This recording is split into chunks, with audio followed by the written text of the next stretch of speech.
नमस्कार मंडळी. कलर्स मराठीवरील बिग बॉस मराठी सीझन 6मध्ये डबल एव्हिकेशन पार पडलं. प्रभू शेळके बिग बॉस मराठीच्या घरातून बाहेर पडला आहे. त्यातच आता दुसरा एव्हिकेट झालेल्या स्पर्धकाचं नाव समोर आलं. जाणून घेऊया कोण आहे हा स्पर्धक. यावेळी संकेत, सागर, अनुश्री, प्रभू, रेवा, दीपाली आणि राकेश हे एलिमिनेशनसाठी नॉमिनेट झाले. त्यामुळे आता डबल एव्हिकेशनमध्ये दुसरा स्पर्धक कोण असणार याची उत्सुकता प्रेक्षकांमध्ये होती. कोण आहे हा स्पर्धक? हा स्पर्धक आहे वाईल्ड कार्ड एंट्री घेतलेला संकेत पाठक. 2च आठवड्यापूर्वी संकेतची वाईल्ड कार्ड स्पर्धक म्हणून एंट्री झाली. स्ट्रॉंग स्पर्धक म्हणून त्याचं कौतुक झालं. पण जवळपास 2 आठवड्यापूर्वी एंट्री झाल्यानंतर त्याच्या एक्झिटने अनेकांना धक्का बसला. अनेकांनी कमेंट्स करत या एव्हिकेशनला अनफेअर म्हटलं आहे. तर काहींनी बिग बॉसवर स्क्रिप्टेड शोचा आरोप केलाय.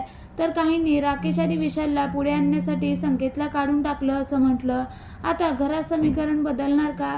घरात काय घडणार? या प्रश्नांची उत्तरं मिळवण्यासाठी पाहत राहा बिग बॉस मराठी सीझन 6 दररोज रात्री 8 वाजता.